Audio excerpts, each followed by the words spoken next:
Welcome to a different kind of video. I am going to be sitting down here and taking apart my E30 instrument cluster. A bunch of the bulbs are out. Speedometer works if I hit the dash. The temp gauge doesn't work and the miles per gallon doesn't work. So I'm thinking that behind this cover there are some loose connections or maybe some grounding issues or maybe some corrosion on stuff. And so I'm just going to take it apart and kind of figure out exactly what's going on with it.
All right, so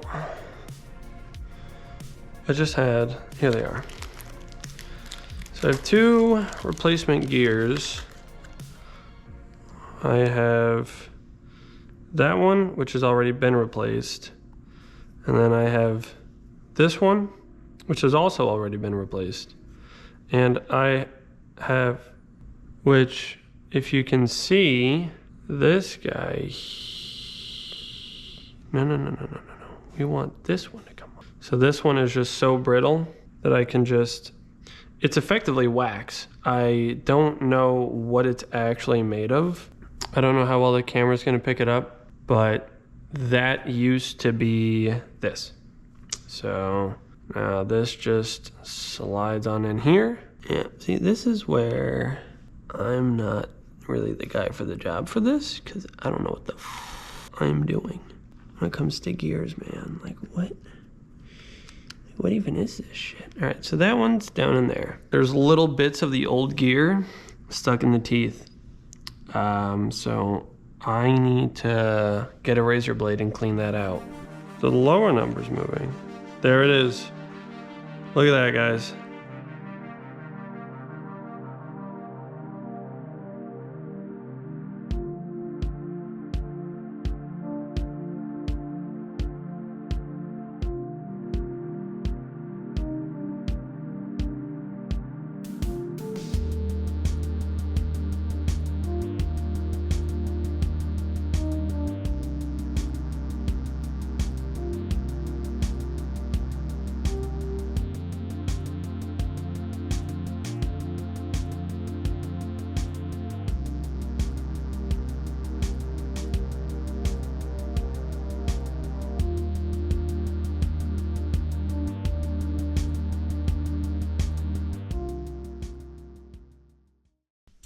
All right, as you can see, I have the entire cluster taken apart, and the reason for that is I noticed there was a little bit of corrosion on some of these guys, and I couldn't get to some of them without taking out the clusters. I also wanted to inspect this board, and I'm going to be cleaning off these ground points and hoping that that fixes my intermittent problem with the miles per gallon.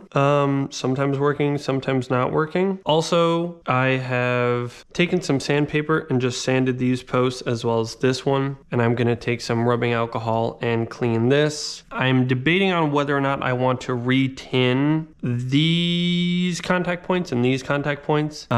People say it's a good thing to do, and that's kind of like a fail point as to why your temperature gauge and your gas gauge don't work. I'm not going to show all of this. There's plenty of videos online showing how to do this, but I just wanted to give you guys kind of an update before I went ahead and did all this, and I'll bring you back once this is all done and the cluster is reassembled, and we're kind of putting the final touches back on things, just so that way you don't see, you know, regurgitated content that's already out there. I know this was a much shorter episode just because I was covering the dash cluster here, but now it's ready to be thrown back in the vehicle, test it out, make sure everything works, see if I change anything.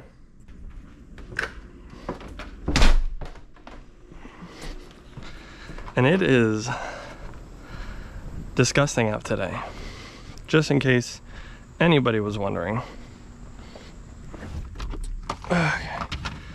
So the reverse of how we took it out where we, it was in place, pulled the top down, connected everything, and then slid it out. So I'm gonna slide it in like this, connect everything up, and then we should be good to go. So just set this in my lap.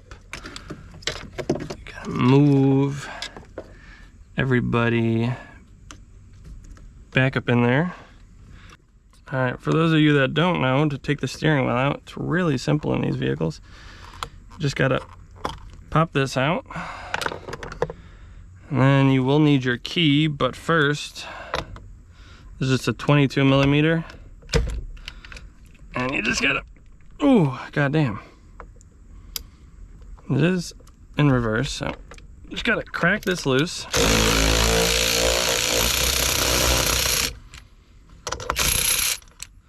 Pull that out. You got to take your key, because it is keyed. That will unlock it. Just pop that out. That's what locks right there, and if you don't put the key in, that stays engaged.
So we have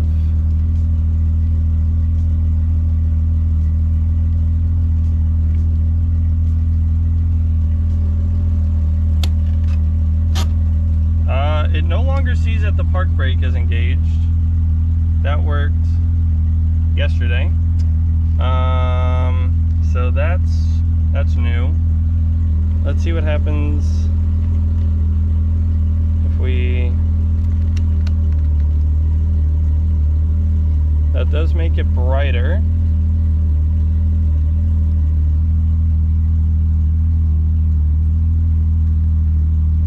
Not sure what the fuck's going on with that thing. I think the temp gauge is fixed. I won't know if the mile per hour works until I start moving. That side still doesn't work. That side works. That light in the middle works.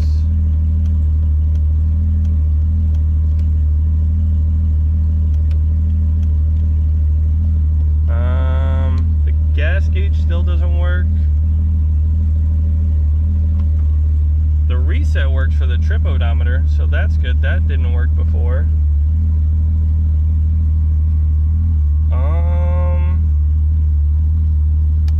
I don't think any of those lights work to begin with, but that works. That works for those LEDs. Not LEDs, those lights.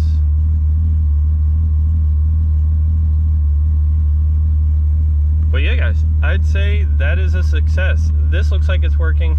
Honestly, that was my main thing. And when that revs, this move, I don't know. We'll see what happens when I start driving. I'll have to see that when I start driving as well. I think part of the reason is there are little batteries in there, and the little batteries go dead. I think that's part of the reason some of this stuff's not working. I have to figure out what this little connector goes to. I hope you've enjoyed this short little video, and I'll see you guys in the next episode. Peace.